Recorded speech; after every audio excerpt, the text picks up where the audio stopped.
দর্শক, সংবাদ প্রকাশের পক্ষ থেকে আপনাদেরকে স্বাগত জানাই।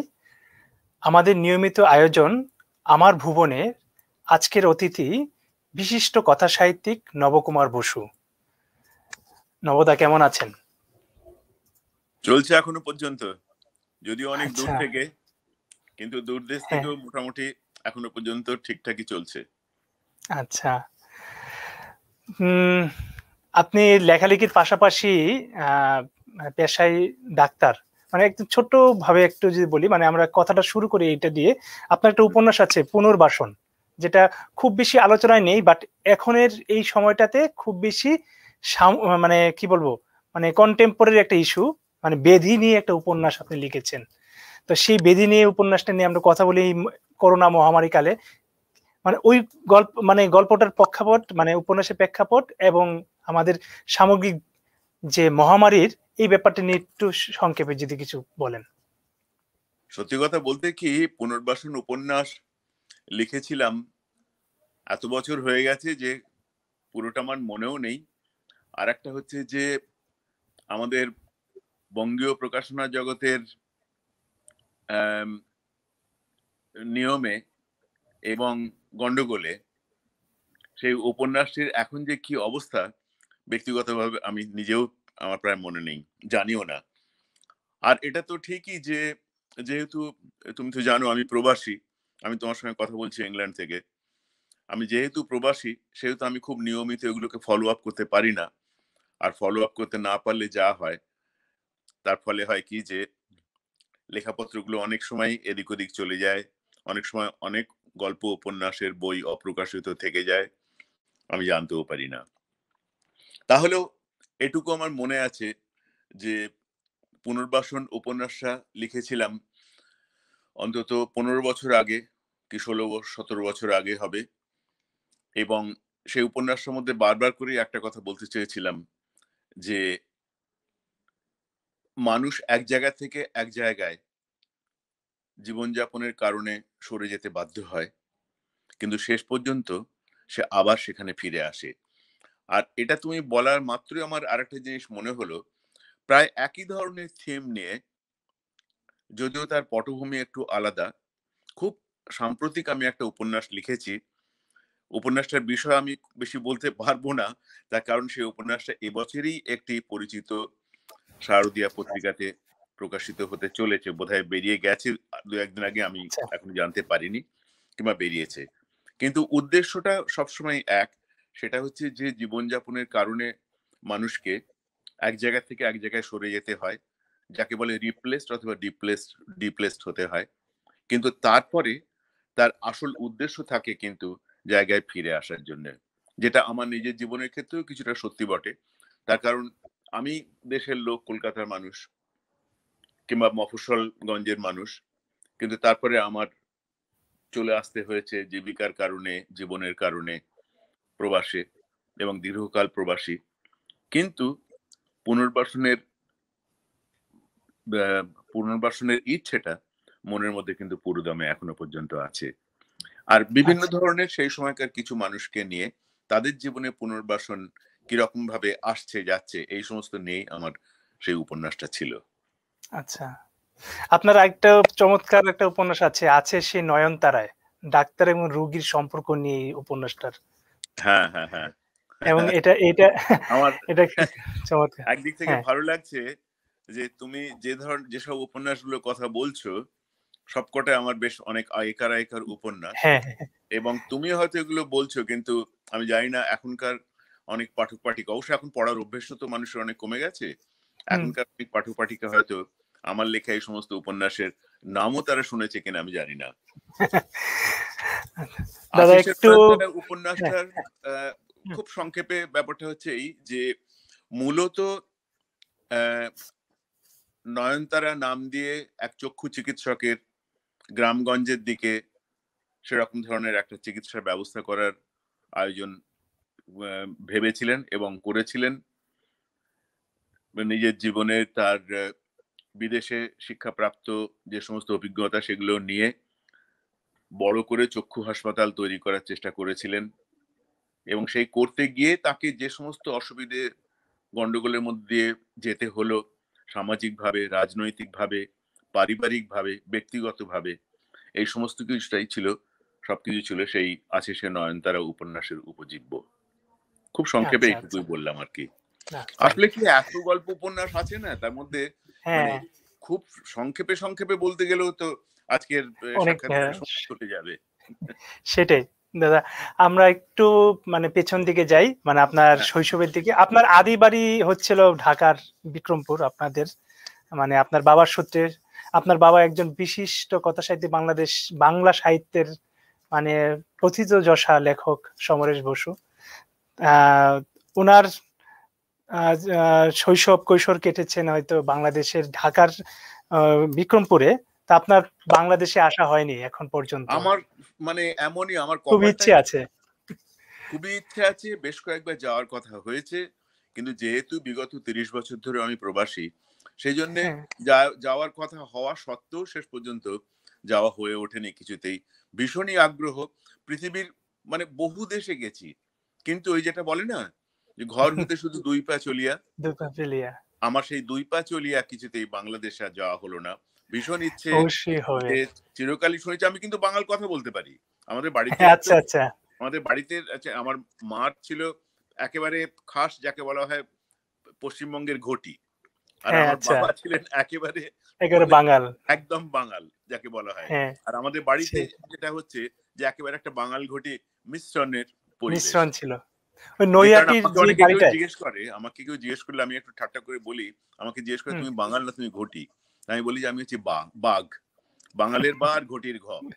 এই আচ্ছা, এই আচ্ছা। বাহ!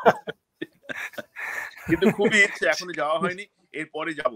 তখন তোমাকে জানাবো। অবশ্যই। আপনাকে আমাদের বাংলাদেশে আমন্ত্রণ। এবং এটা আমাদের মানে কি আপনারও বাংলাদেশ। আপনার মানে নিশ্চয়ই, পিতৃপুরুষের ভিটে নিশ্চয়ই, মাটি। নিশ্চিতভাবে। দাদা একটা জিনিস আ সেটা বলছিলাম হলো উম আপনার যে ক্লাসিক যে উপন্যাস 'চিরসখা' যেটা আচ্ছা, আপনার বাবা সমরেশ বসু ও মা গৌরী বসুর জীবনের উপর ভিত্তি করে আপনি লিখেছেন। ১১০০ পৃষ্ঠার এই উপন্যাসটা দেশ পত্রিকায় ধারাবাহিকভাবে প্রকাশ হয়েছিল।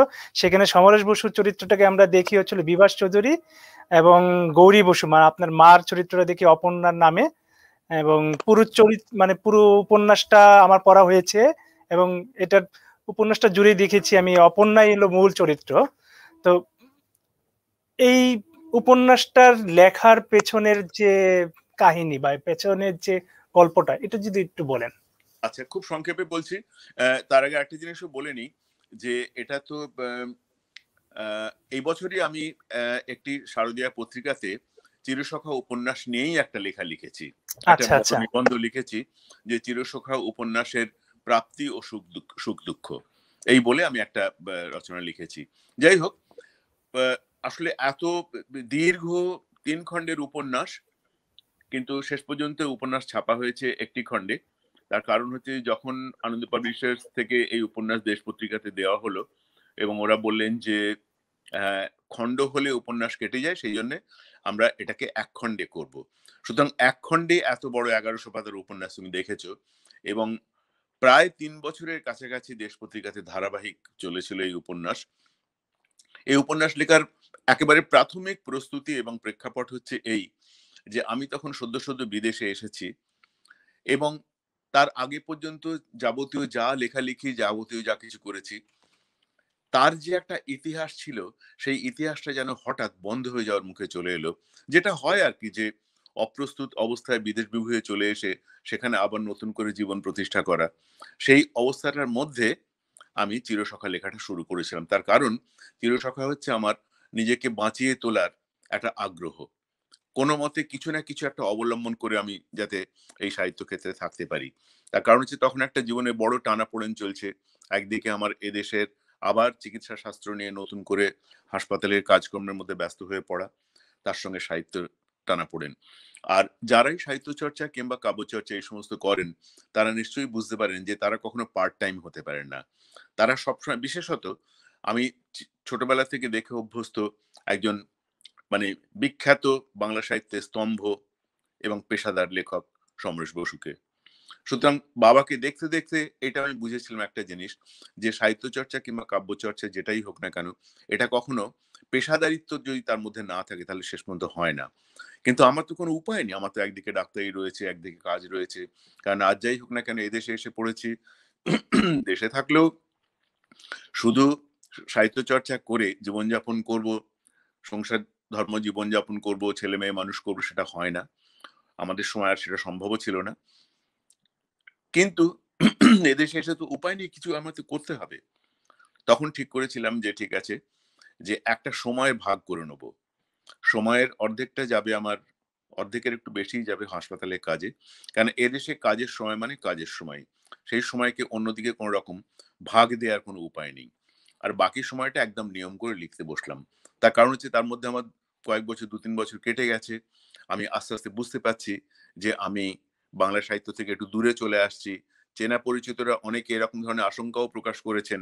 পরবর্তীকালে সুনীল দা এই নিয়ে লিখেও ছিলেন যে, একটা ভালো গল্প-টল্প পড়ছিলাম, একটা ছেলে লিখছিল। সে কি হঠাৎ উধাও হয়ে গেল? এরকম ধরনের মন্তব্য অনেকে করেছেন। হুম, একটা দীর্ঘ আর লেখাও লিখেছিলেন সুনীল দা। হ্যাঁ, এবং আমি কিন্তু তখন ভাবছি যে আমি তো উধাও হয়ে যাইনি। কিন্তু আমি নিরুপায় হয়ে রয়েছি। তখন দেখলাম যে এই নিরুপায়তা কাটানোর জন্য আমি তখন হসপিটাল থেকে ফিরে আসার পরে আমি তখন ২ টো জীবিকা নিয়েই একেবারে উঠে পড়ে লেগেছিলাম এবং নিয়ম করে প্রত্যেকদিন হাসপাতাল থেকে ফিরে আসার পরে ৫টা ২০ পর্যন্ত আমি বিশ্রাম নিতাম। তারপর ১ মগ চা কিংবা কফি নিয়ে আমি লিখতে বসতাম এবং তখন আমি ভেবে দেখলাম যে খুব স্বতঃস্ফূর্তভাবে যে লেখা আমাকে প্রণোদিত করছে সে হচ্ছে এরকম ধরনের একটা কাহিনী কিংবা কিছু, যা একটা মানুষের স্ট্রাগল। কিরকম ভাবে একটা মানুষের স্ট্রাগল এবং সেই স্ট্রাগলকে পেছন থেকে কিভাবে সমর্থন দিয়ে আরেকজন তুলে নিয়ে আসছেন তাকে। অথচ সেখানে প্রচুর টানাপোড়েন রয়েছে জীবনযাপনের মধ্যে, নানান রকম কিছু। সেখানে সেখানে দারিদ্র্য আছে, সেখানে রাজনীতি আছে, সেখানে সামাজিকতা রয়েছে। এই প্রেক্ষাপটটা নিয়ে চোখ কান বুজে একদিনকে লেখা শুরু করে দিলাম। কিন্তু তখন আমি জানতাম না যে শেষ পর্যন্ত এই উপন্যাস এই বিশাল হয়ে দাঁড়াবে। ১ম খণ্ড লিখেছিলাম। ১ম খণ্ড লিখতে আমার প্রায় ১.৫ বছর চলে গিয়েছিল। লেখার পরে ভাবলাম যে আমি তো বিদেশে চলে এসেছি, আমাকে তো আর কেউ দেখবে না। কারণ আমাদের দেশের নিয়মটাই তাই যে চোখের সামনে না থাকলে মানুষ তাকে আস্তে, আস্তে ভুলতে শুরু করে। কিন্তু আমারও জেদ তখন একটা যে আমি কিন্তু নিজেকে ভুলতে দেব না। অন্তত তার জন্য চেষ্টাটা আমি করে যাব যথাসম্ভব। ১ম খণ্ড লেখার পরে আনন্দ পাবলিশার্স এর বাদল বসু ছিলেন তখন, বেঁচে ছিলেন। বাদল বসুকে দিয়ে এলাম। দেওয়ার পরে উনি বললেন যে, "ওরা তো একটু উঁচু থেকে কথা বলেন তো। মানে সোজাসুজি ও আচ্ছা হ্যাঁ, কিংবা কি জান আচ্ছা ঠিক আছে রেখে যাও।" সবসময় আনন্দবাজারের এটা কিন্তু নিয়ম। হ্যাঁ, হ্যাঁ। "আচ্ছা ঠিক আছে, রেখে যাও।" রেখে এলাম। কিছুদিন পরে আমি জানি তাহলে তো দেখবে না। ঠিক আছে, কিন্তু আমি ভাবছি আমি আমার লেখা লিখবো, দেখা যাক কি হয়। সুতরাং চলে আসার পরে আমি দেখলাম যে আমার এই ১ম খণ্ড লেখার পরে আমার মোটেও তুষ্টি হচ্ছে না। আমি আবার লিখব। সুতরাং আমি ২য় খণ্ডে এসে লিখতে শুরু করেছি।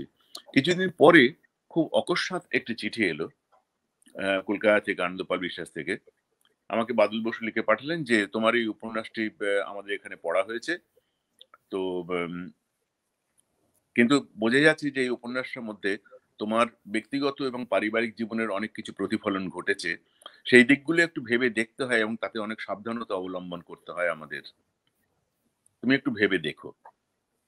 আমি এই চিঠির উত্তর দিলাম এই যে, "আপনাদের হয়তো ব্যক্তিগত কিংবা পারিবারিক কথা মনে পড়েছে হয়তো আমার এই লেখা লিখতে, লিখতে। কিন্তু আমি সেসব কথা ভেবে লিখিনি। আমি একটি জীবন, একটি সময়কে চিহ্নিত করতে চেয়েছি। এবং আপনাকে আপনার অবগতির জন্য জানাই যে আমি এই উপন্যাসের ২য় খণ্ড লিখছি। ব্যাস আর কিছু না।" আচ্ছা, এরপরে আচ্ছা। আরো চলে গেছে বছর খানেক, বছর ১.৫ চলে গেছে। কলকাতাতে গেছি, বইমেলার সময় দেখা হয়েছে। বাদল বসুকে ব্যক্তিগতভাবে চিনি। দেখা হয়েছে, "বাদলদা ভালো আছেন?" "হ্যাঁ, ভালোই আছি। তোমার কি খবর?" বললাম। বললেন, আমি বললাম যে, "কিছু ভাবছেন নাকি আমার লেখাটা উপন্যাসটা নিয়ে?" "কি ভাবা হবে? তুমি তো ২য় খণ্ড লিখছো বললে।" আমি বললাম, "হ্যাঁ, ২য় খণ্ড না, ২য় খণ্ড শেষ হয়ে গেছে। আমি ৩য় খণ্ড লিখছি।" বলল, "ও তাই নাকি? লেখো, লেখো। দেখা যাক কি হয়।" ৩য় খণ্ড লেখা হয়ে যাওয়ার পরে আবার পাঠিয়েছিলাম। তার মধ্যে যথারীতি যখন শুরু করেছিলাম, তার মধ্যে প্রায় বছর ৪, ৪.৫ কেটে গেছে। এর মাঝখানে অবশ্য আমি অন্য ২-১ টা লেখা লিখেছিলাম তখন। এবং তারপরে কিছু হবে না, আমি জানি এত বড় দীর্ঘ উপন্যাস কেউ ছাপবেও না। এই সময় এত দীর্ঘ উপন্যাস কেউ ছাপেও না। আম তোমাকে প্রসঙ্গত বলে রেখে দিই যে, এই শতাব্দীর এখনো পর্যন্ত দীর্ঘতম উপন্যাস হচ্ছে কিন্তু 'চিরসখা'। হ্যাঁ 2000 ইয়েতে, মানে একটি উপন্যাস হিসেবে দীর্ঘতম। যাই হোক, তৃতীয় হ্যাঁ খণ্ড সেটাই। লেখা হয়ে যাওয়ার পরে সমস্তটা একসঙ্গে করে ওদের দিয়ে দিলাম। দেশ পত্রিকাতেও যাওয়া হয়নি। হর্ষর সঙ্গে কথা বলতে, হর্ষ ছিলেন, হর্ষ দত্ত তখন সম্পাদক। হুম আমি হুম। সমস্তটা আনন্দ পাবলিশার, কারণ আমার তো সময় অল্প, তো আমি এদেশ থেকে ছুটিতে গেছি, লেখা পুরো দিয়ে চলে এসেছি। তো বাদল যথারীতি যেমন বললেন, ঠিক আছে থাক, দেখা যাক কি হয়। কিন্তু পরে আমি বুঝতে পেরেছিলাম যে ওরা কিন্তু ভেতর ভেতর আমার এই উপন্যাসটা নিয়ে উৎসাহী হয়ে উঠেছিলেন যথেষ্ট। এবং আরো অনেক কিছুই শুনেছি যে প্রথম খণ্ড তখন সদ্য সদ্য সাগরময় ঘোষ অবসর নিয়েছেন, তার কাছে পাঠানো হয়েছিল।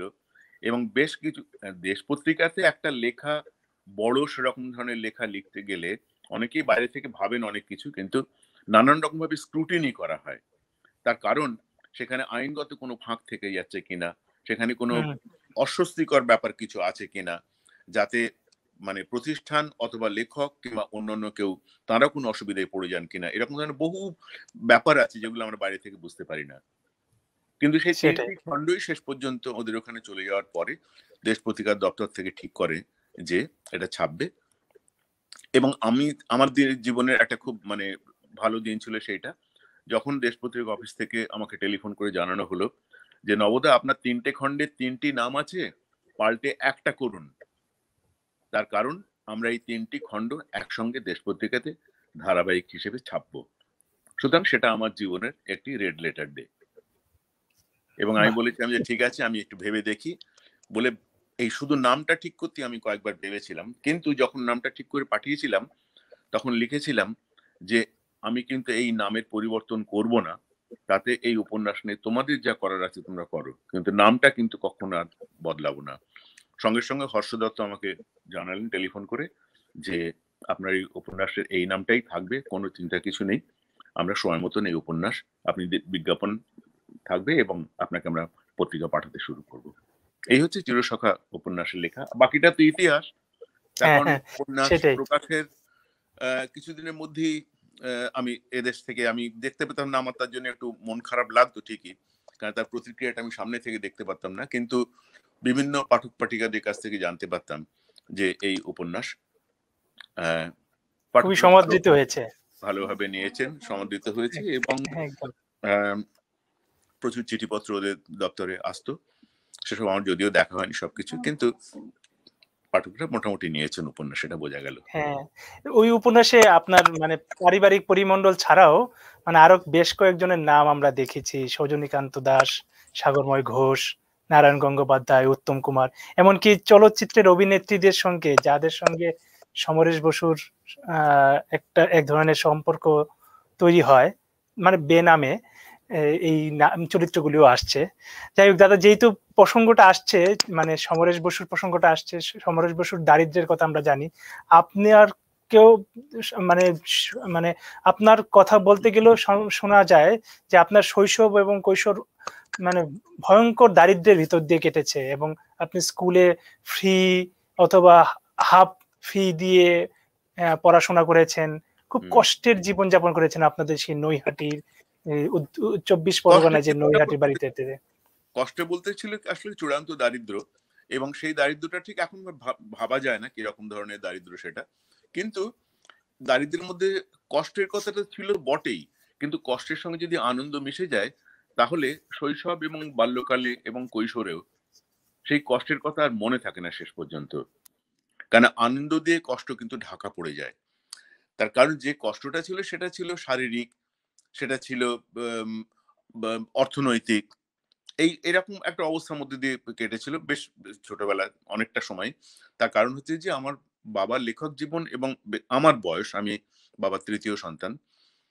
বাবা মার আহ, আমার বাবার লেখক জীবন এবং আমার বয়স মোটামুটি প্রায় একই রকম, কাছাকাছি 2-3 বছর এদিক ওদিক।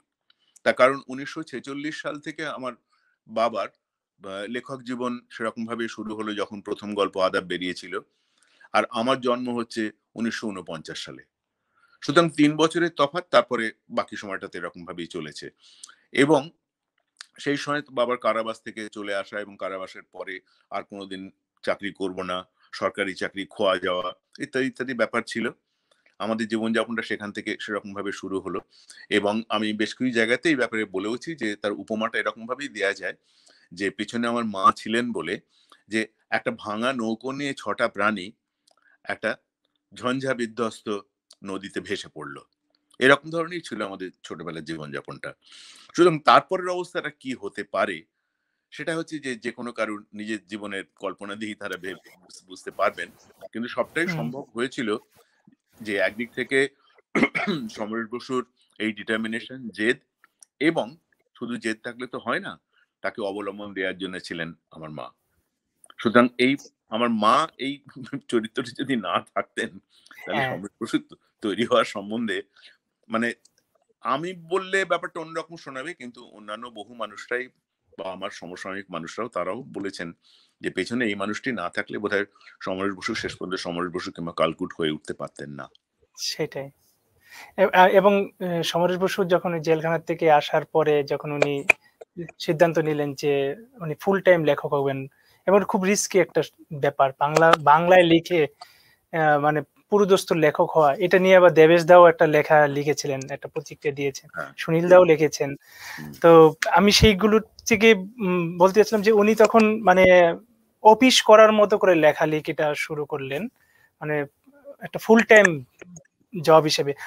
আমিও যতটুকু জানি আপনিও এখন এই মুহূর্তে মানে আপনার বাবার মতো করে ফুল টাইম মানে লেখালেখিটা অফিসের মতো করে করেন আর কি। তো একদম। হ্যাঁ, এই জায়গাটা একটা মানে আপনার একটা কোড, মানে খুব জনপ্রিয় একটা কোড আছে, সেই কোডটা হচ্ছে হলো সাহিত্যে কোনো ঘরানা নেই, কোনো উত্তরাধিকার নেই। দাদা এই ব্যাপারটা একটু যদি আপনাকে একটু বিশ্লেষণ করতেন। আমি সবসময় মনে করি যে শুধু সাহিত্যের না, শিল্পের দিক থেকেও অনেক সময় হয় কি যে যদি একটা উত্তরাধিকারের প্রশ্ন এসে যায়, তাহলে সবসময় সেই উত্তরাধিকারের ব্যাপারটা নিয়ে সেটাকে একটা উপমা হিসেবেও ব্যবহার করা হয়, উদাহরণ হিসেবেও ব্যবহার করা হয়। এবং সেটা পরবর্তীকালের যিনি থাকেন, উত্তরকালের যিনি, তার পক্ষে এটা একটা বিপদের জায়গা হতেই পারে। যেমন আমার পক্ষে, আমার মাথার পিছনে বিশাল চালচিত্রের মতন আমার বাবার নাম আছে। আমার বাবা ভীষণ বিখ্যাত মানুষ। এত বিখ্যাত, বাংলা সাহিত্যের একটি স্তম্ভ বলা হয়। 'দীন বন্দ্যোপাধ্যায়ের পরে সমরেশ বসু, এরকম ভাবেই বলা হয়, বাংলা সাহিত্যের ব্যাখ্যা করা হয় সেরকম ভাবে। আমি যখন, আমাদের ভাই বোনদের মধ্যে আর কেউ সাহিত্য চর্চা করেনি, ৫ ভাই বোনের মধ্যে আমি করি। আমি যখন এই সাহিত্য চর্চা করতে এসেছি, খুব স্বাভাবিকভাবে এরকম ধরনের একটা আ উম কম্পারিজন এটা এসে যায় মানুষের মধ্যে, এবং সেটা আমার পক্ষে খুব বিপদের কারণ। কিন্তু বিপদের কারণ ভেবে আমি কিছু করব না সেটা তো হতে পারে না। তার কারণ আমি দেখেছি যে আমার নিজের প্রকাশের সমস্ত প্রবণতাটাই হচ্ছে লেখার মাধ্যমে। ছোটবেলা থেকে, খুব ছোটবেলা থেকে, ৬ বছর বয়স থেকে। সুতরাং আমি যদি সেটাকে নিয়ে নার্চার না করি, আমি যদি সেটার সঙ্গে যদি লেগে না থাকি, তাহলে আমার নিজের প্রতি অবিচার করা হবে।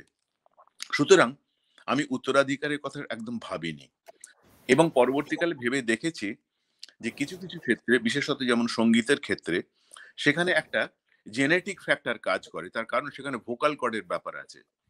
সুতরাং সঙ্গীতের ক্ষেত্রে কিন্তু এটা সম্ভব হতে পারে, কিন্তু সাহিত্যের ক্ষেত্রে হয় না। তার কারণ সাহিত্যের সমস্ত ব্যাপারটাই তৈরি হয় মানুষের, ইংরেজিতে যেটাকে বলে ফ্রম উইদিন ইয়োর সেলফ, নিজের ভেতর থেকে উৎসারিত যে ব্যাপারটা, সেটার জন্য কোনো হুম, ঘরানা থাকে না, সেটা নিজে থেকেই তৈরি হয় আস্তে আস্তে।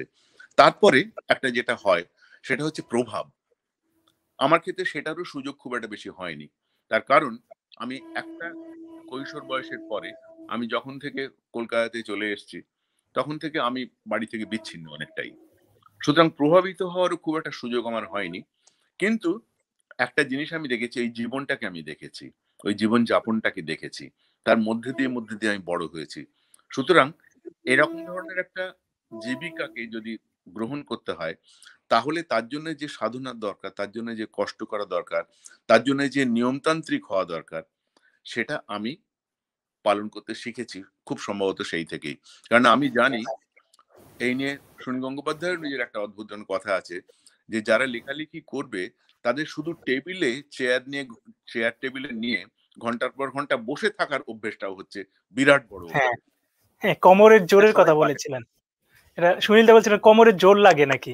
হ্যাঁ, কোমরের জোর লাগে, এবং তাতে যদি কোমর ভেঙেও যায় শেষ পর্যন্ত, হ্যাঁ, তারা কিন্তু ওইটা করবে। যারা এই অভ্যেসটা করতে পারেনি তারা আর যাই হ্যাঁ, হোক না কেন তারা পেশাদার লেখক লেখিকা হতে পারেন না। হ্যাঁ, বহুক্ষণ সেই। একটানা বসতে হবে। আমি লিখি চাই না লিখি, আমি পড়ছি, আমি কিছু ভাবছি, আমি কিছু না কিছু করছি কিন্তু আমি এক জায়গায় বসে আছি। এই বসে থাকার এই বসে থাকার ট্রেনিং আমার ছোটবেলাতে কিছুটা অন্যরকম ভাবে হয়েছিল। সেটা ছিল আমার দাদামশাইয়ের কাছ থেকে। আমার দাদামশাই যোগেন্দ্রনাথ মুখোপাধ্যায়। তিনি হুম, ছোটবেলাতে আমাদের শিক্ষা দিতেন ঠিক ওরকম ভাবেই যে কিরকম ভাবে মানুষ মানে কনসেনট্রেট করতে পারে, ভাবনা চিন্তায় কি করে গোছ করতে পারে। এটা করার জন্য যেটা দরকার সেটা হচ্ছে চুপ করে বসে থাকা। আচ্ছা, এবং শাস্তি হিসেবে উনি সেরকম ভাবে সেটা ঠিক করেছিলেন। শাস্তি কি? কোনো কারণে দুষ্টুমি করলে, গন্ডগোল করলে যা ছিল, কোণের দিকে গিয়ে চুপ করে বসে থাকতে হবে এবং নো আচ্ছা, আচ্ছা, মুভমেন্ট। ওই এদিকে আচ্ছা, মাথা চুলকোচ্ছে, ওইদিকে পিঠ চুলকোচ্ছে, যা হয় বাচ্চাদের। না, চুপ একদম। তুমি নড়তে পারবে না। চুপ করে বসে থাকা। এই চুপ করে বসে থাকার ব্যাপার হচ্ছে মানুষের একাগ্রতাকে জাগিয়ে তোলা একটু, একটু করে। তা এই ধরনের আচ্ছা। ব্যাপারগুলো আমি আমার পরিবার থেকে পেয়েছি। কিন্তু আমার যেটুকু সামান্য লেখালেখি কিংবা কিছু আমি যেটুকু করে যাচ্ছি এখনো পর্যন্ত, সেটার পেছনে আমি খুব একটা প্রভাবিত হতে পারিনি আমার বাবার লেখা-টেখা ইত্যাদি থেকে। না, কিন্তু সেটা আমরা দেখতেই পাই। আপনি একদম মানে সমরেশ বসুর প্রভাব মুক্ত। আপনি স্বতন্ত্র একটা ধারা তৈরি করেছেন। আপনার দাদা আরেকটা বিষয় বিশেষত্বটা আমি দেখি যে আপনি যেই উপন্যাসগুলো বেশি আলোচিত সেগুলো হলো জীবন উপন্যাস। আমি যদি কয়েকটা নাম আমার আমার পড়ার যেগুলো আছে সেটা হলো 'তোমার আধার তোমার আলো' যেটা রবীন্দ্রনাথের সন্তান রথীন্দ্রনাথ ঠাকুরের উপর, আ 'শ্রীময়ী মা' মানে সারদা দেবীর উপর, যুবরানী ডায়না, প্রিন্সেস ডায়নার উপর। আবার একটা নাটকও আপনি লিখেছেন 'শাহজাহান'। তো এই যে চরিত্র উপন্যাস বা নাটক লেখার এইটার পিছনের কারণটা কি? মানে এটা এইটা হচ্ছে এই আর কিছুই না যে জীবনোপন্যাস লেখার জন্যে একটা মানুষ যেকোনো লেখকের আমার মনে হয় একটা বিশেষ কোন রকম শাখার দিকে প্রবণতা থাকা উচিত। যদি হুম, হুম, থাকে তাহলে সেখানে সে তার নিজের বিশিষ্টতাকে প্রমাণ করার সুযোগ পেতে পারে। আমি একটা জিনিস ভেবে দেখেছিলাম যে বিশেষ, বিশেষ জীবনকে অবলম্বন করে তাদের কথা নিজের মতন ভাবনা দিয়ে আবার বলা, এটার প্রতি আমার একটা অদ্ভুত ধরনের দুর্বলতা আছে। এবং যে কারণে আমার চিরসখা লেখার পরেই বড় উপন্যাস হচ্ছে সারদা দেবীর জীবন নিয়ে উপন্যাস লেখা। হ্যাঁ, আমাকে অনেকের কাছে 'শ্রীময়ী অনেক মা'। শ্রীময়ীমা, অনেকের কাছে অনেক কৈফিয়ত দিতে হয়েছে। অনেকের কাছে বলেছি বহুবার দূরদর্শনে বিভিন্ন জায়গাতে সাক্ষাৎকারেও বলেছি যে ১ম খণ্ড উপন্যাস লিখেছিলাম 'লাবণ্যে পূর্ণ প্রাণ'। হুম, সেই উপন্যাস ছাপা হয়েছিল আনন্দবাজারের শারদীয়া সংখ্যায়। কিন্তু লেখার পরে মনে হয়েছিল যে এটা পুরো হয়নি উপন্যাসটা লেখা। সুতরাং আমি আবার তার ২য় খণ্ড লিখেছিলাম 'কেউ পর নয়'।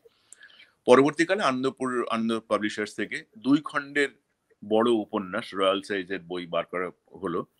এবং আমি বলেছিলাম যে আমার কেবলই এই মহিলার অদ্ভুত ধরনের একটা আমাকে মানে প্রভাবিত করেছেন এরকম ভাবে ভেতর থেকে যে তিনি তো সেই অর্থে লেখাপড়া শেখেননি, নিজের নাম সই করতেও পারতেন না।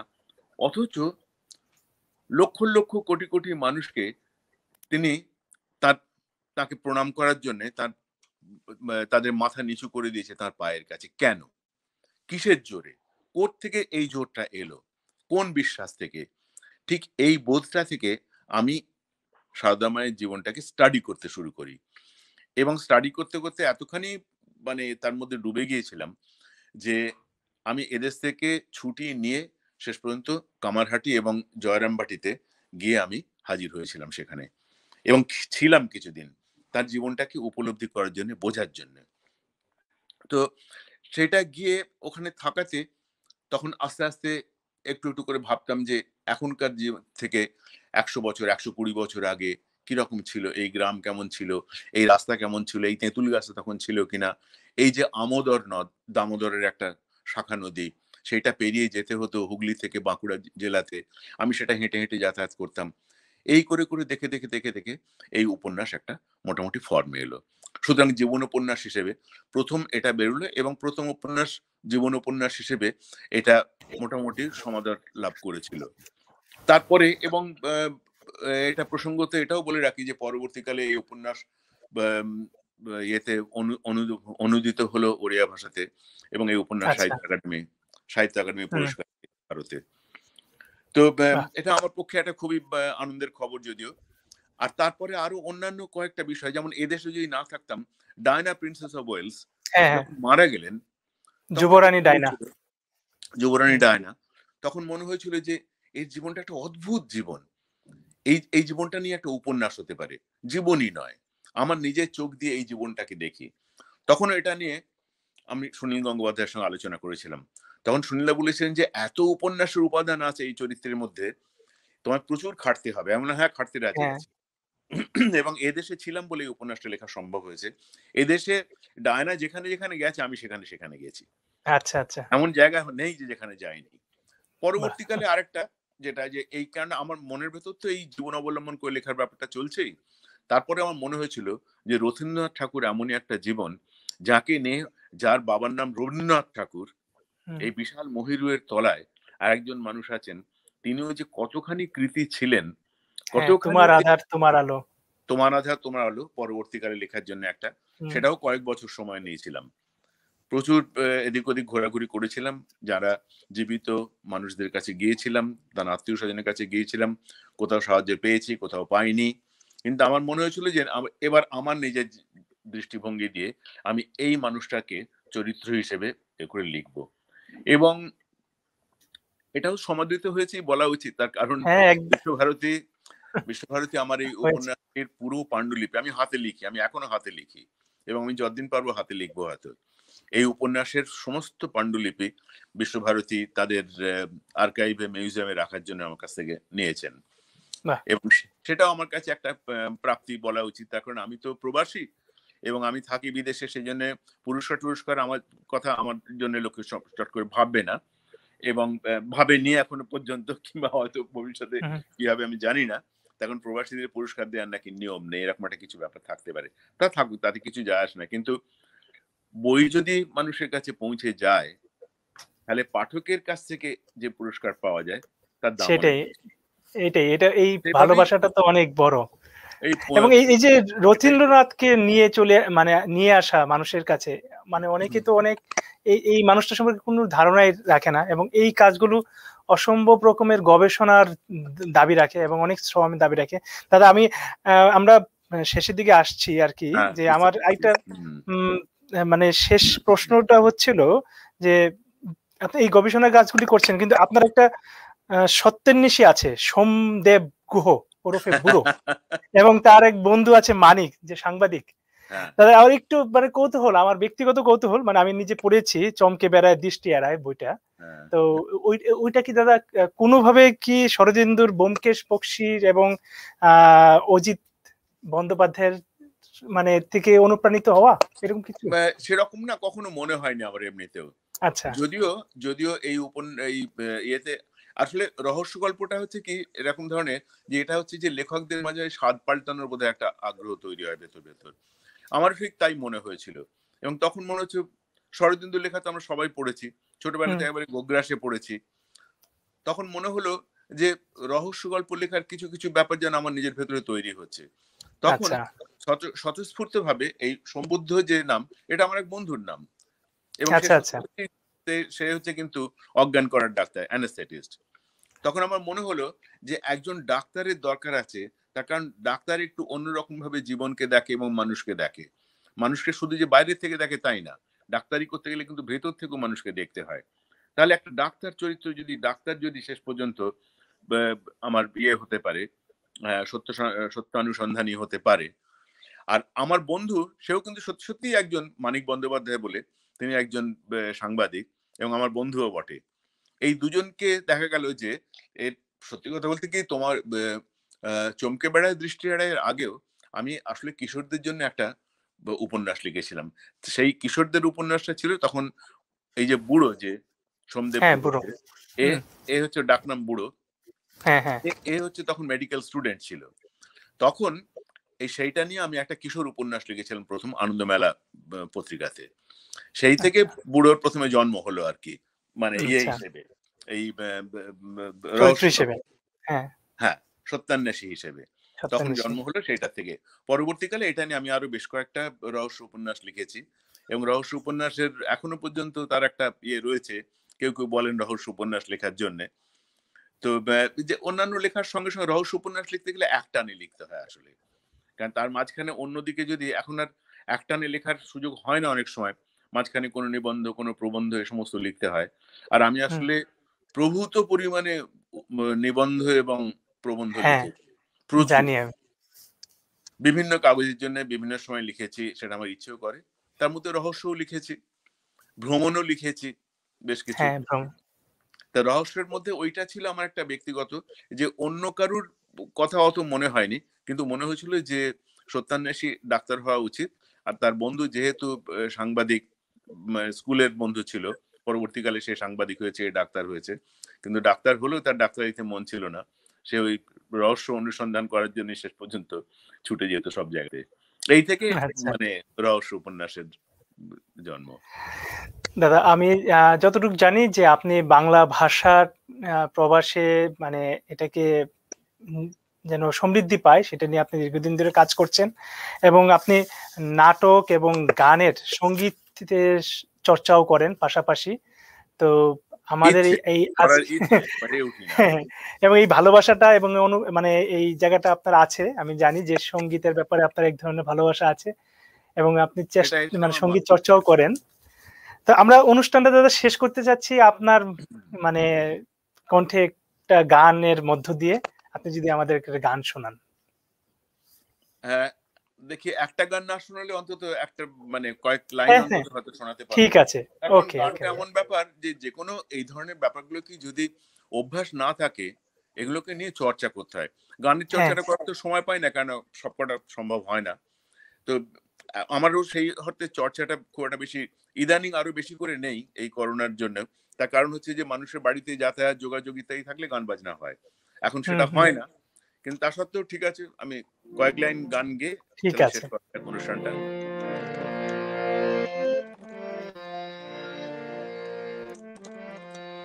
পড়ে যেতে পারে।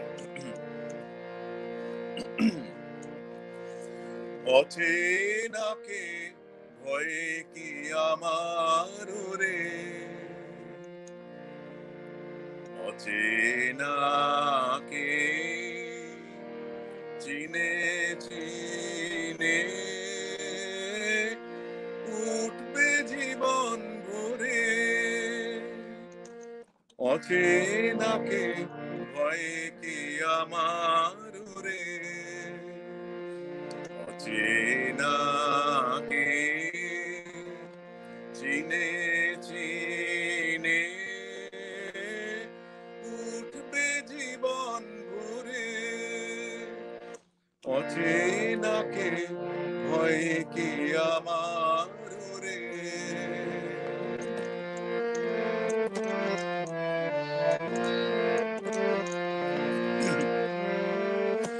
জানি জানি আমার চেনা কোনো কালে ফুরাবে না, চিহ্ন হারা পথে আমার দাঁড়ায় আপন দূরে, অচেনাকে চিনে চিনে উঠবে জীবন ভরে, অচেনাকে ভয়ে কি আমার রে।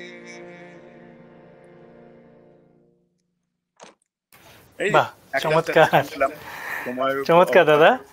এমন অচেনাকে আসলেই কোনো ভয় নেই। আমরা দাদা যদিও একটা অচেনা এবং অদেখা একটা মানে ব্যাধির এবং জীবাণুর সঙ্গে বসবাস করছি পুরো পৃথিবী সত্যিই তাই। এবং সেটাই তো সেটা আমরা যত দ্রুত মানে এখান থেকে পরিত্রাণ পাবো ততই আমাদের জন্য মঙ্গল। আমাদের সবার ভিতরে আবার একে অপরকে দেখতে পাবো, একে অপরের সঙ্গে মিশতে পারবো।